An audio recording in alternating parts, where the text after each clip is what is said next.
ಪ್ರತಿ ವರ್ಷ ನಮ್ಮ ಬೈರತಿ ಸುರೇಶ್ ಅವರು ಅಲ್ಪಸಂಖ್ಯಾತರಿಗೆ ಇಫ್ತಾರ್ ಕೊಡುವ ಮೂಲಕ ಇಫ್ತಾರ್ ಮಾತ್ರ ಹಬ್ಬದ ಮಾತ್ರ ಅಲ್ಲ, ನಿರಂತರವಾಗಿ ಅಲ್ಪಸಂಖ್ಯಾತರಿಗೆ ಹಲವಾರು ಕಾರ್ಯಕ್ರಮ ಕೊಟ್ಕೊಂಡು ಅವರ ನಿಷ್ಠೆಯಾಗಿದ್ದಾರೆ. ಕಳೆದ 2 ವರ್ಷ ಕರೋನಾ ಇದರಿಂದ ಕೊಡೋಕ್ಕೆ ಆಗಲಿಲ್ಲ, ಆದ್ದರಿಂದ ಮತ್ತೆ ಇವತ್ತು ಅದನ್ನು ಕಂಟಿನ್ಯೂ ಮಾಡಿದ್ದಾರೆ. ಇವತ್ತು ವಿಶೇಷ ಅಲ್ಪಸಂಖ್ಯಾತ ಹಲವಾರು ಕಾಳಜಿ ಇಟ್ಕೊಂಡು ಕೆಲಸ ಮಾಡ್ತಾರೆ ಸುರೇಶ್ ಅವರು. ಅವರಿಗೆ ಶುಭವನ್ನು ಕೋರ್ತಾ ಇವತ್ತು ರಂಜಾನ್ನ ಇವತ್ತು ಇಫ್ತಾರ್ ಪಾರ್ಟಿ ಇದೆ.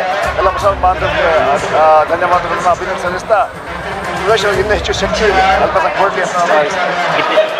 आज हेब्बाल असम्बली कॉन्स्टिट्यूंसी में हमारे हरदिल अजीज़ MLA बैरती सुरेश साहब की तरफ से एक इफ्तार की दावत हुई। यहाँ पर बहुत ही अच्छा मैसेज रहा। इस दावत में पूरे तबका के लोग आए, पूरे पार्टियों के लोग आए और उनका कहना है कि हम लोग एक इंडियन हैं। आप उनसे सुने होंगे कि हम भाईचारगी में विश्वास रखते हैं।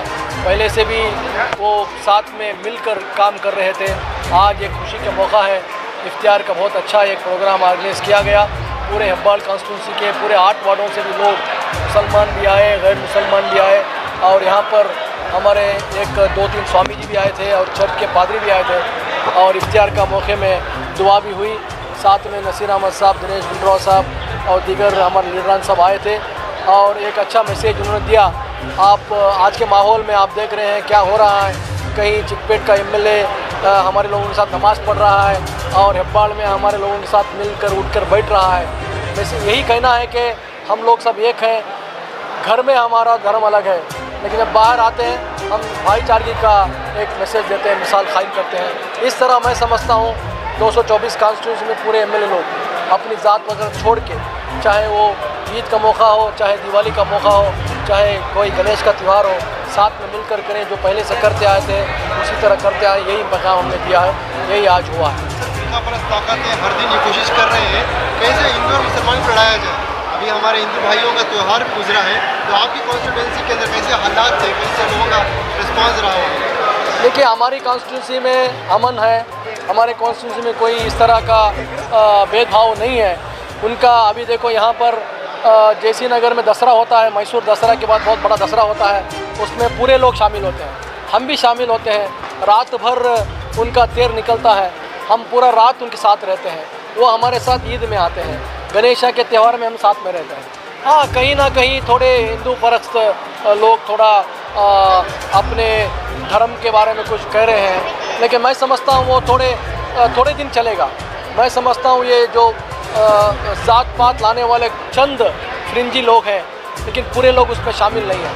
इसका मिसाल आप देख रहे हैं चिप्पेट में क्या हो रहा है, हेब्बाल में क्या हो रहा है। कोई तरह का मसला नहीं है, ये कुछ मीडिया उसको उछाल रही है, लेकिन जब हम हिंदू मुसलमान जब भाई मिलते हैं तो हमारे में कुछ फर्क पड़ता दिखता नहीं।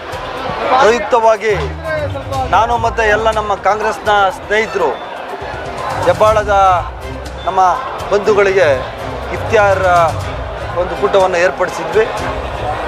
ಹಿಂದೂ, ಮುಸ್ಲಿಂ, ಕ್ರಿಶ್ಚಿಯನ್, ಬೌದ್ಧ, ಜೈನ್ಸ್ ನಾವೆಲ್ಲ ಒಂದೇ ಅಣ್ಣ ತಮ್ಮಂದ್ರ ಮಕ್ಕಳು, ನಮ್ಮನ್ನೆಲ್ಲ ಅರಿತಾ ಇರೋದು ಒಂದೇ ರಕ್ತ ಅಂತ ತೋರಿಸೋದೇ ಇದ್ರ ಉದ್ದೇಶ. ಇಫ್ತಿಯಾರ್ ಆಗಲಿ, ಇನ್ನೊಂದು ಸಂತೋಷ ಕೂಟ ಆಗಲಿ, ದೀಪಾವಳಿ ಆಗಲಿ, ರಂಜಾನ್ ಆಗಲಿ, ಕ್ರಿಸ್ಮಸ್ ಆಗಲಿ, ನಮಗೆಲ್ಲ ಒಂದೇ. ನಾವೆಲ್ಲ ಈ ಭಾರತ ದೇಶದ ಮಕ್ಕಳು, ನಾವೆಲ್ಲ ಅಣ್ಣ ತಮ್ಮಂದು. ಅದನ್ನು ತೋರಿಸೋದೇ ಇಫ್ತಿಯಾರ್ನ ಉದ್ದೇಶ. ಈ ರಂಜಾನ್ ಹಬ್ಬದ ದಿವಸ ಇಡೀ ದೇಶದ ಜನತೆಗೆ, ಎಲ್ಲ ಹಿಂದೂಗಳಿಗೆ, ಎಲ್ಲ ಮುಸಲ್ಮಾನರಿಗೆ, ಎಲ್ಲ ಕ್ರಿಶ್ಚಿಯನ್ರಿಗೆ ಆ ದೇವರ ಆಶೀರ್ವಾದ ಇರಲಿ, ಎಲ್ಲರೂ ಸುಖವಾಗಿ ಶಾಂತಿಯಾಗಿ ಬಾಳಲಿ ಅಂತ ಹೇಳಿ ನಮ್ಮದು ಒಂದು ಕೋರಿಕೆ. ನೋಡಿ, ಭಾರತ ದೇಶ ಅನ್ನೋದು ಸಾವಿರಾರು ವರ್ಷಗಳ ಇತಿಹಾಸ ಇರುವಂಥ ದೇಶ. ಈಗ ಕೆಲವು ಮತೀಯ ಸಂಘಟನೆಗಳು ನೀನು ಹಿಂದೂ, ನೀನು ಮುಸ್ಲಿಮು, ನೀನು ಕ್ರಿಶ್ಚಿಯನ್ ಅಂತ ಹೇಳ್ಬಿಟ್ಟು ದೇಶವನ್ನು ಒಡಿಲಿಕ್ಕೆ ಹೊರಟಿದ್ದಾರೆ.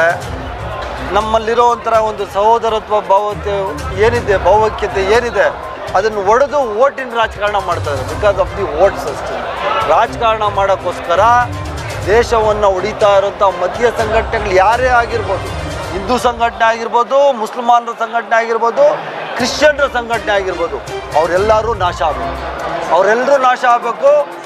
ದೇಶದ ಸಂವಿಧಾನ ಎತ್ತಿಡಬೇಕು. ಡಾಕ್ಟರ್ BR ಅಂಬೇಡ್ಕರ್ ಅವರು ಈ ದೇಶಕ್ಕೆ ಏನು ಸಂವಿಧಾನ ಕೊಟ್ಟಿದ್ದಾರೆ, ಈ ದೇಶದಲ್ಲಿ ಹುಟ್ಟಿರುವಂತಹ ಪ್ರತಿಯೊಬ್ಬ ಹಿಂದೂ ಆಗಲಿ, ಮುಸಲ್ಮಾನರಾಗಲಿ, ಕ್ರಿಶ್ಚಿಯನ್ ಆಗಲಿ, ನಾವೆಲ್ಲ ಅಣ್ಣ ತಮ್ಮಂದರು ಅನ್ನೋದೇ ಸಂವಿಧಾನದ ಉದ್ದೇಶ. ಆ ಉದ್ದೇಶವನ್ನು ಈಡೇರಿಸೋದೇ ನಮ್ಮ ಕೆಲಸ. ಈ ಕೆಲವು ಸಂಘಟನೆಗಳು ಯಾವ್ಯಾವ ಹುಟ್ಕೊಂಡವೆ ಅವೆಲ್ಲ ತಾತ್ಕಾಲಿಕ, ಅವರಿಗೆ ದೇವ್ರು ಒಳ್ಳೇದು ಮಾಡಲ್ಲ. ಇದಕ್ಕೆ ಪರಿಹಾರ ಹೇಗೆ? ಪರಿಹಾರ ದೇವರಿದ್ದಾನೆ, ದೇವರೆಲ್ಲ ನೋಡ್ತಾ ಇರ್ತಾನೆ.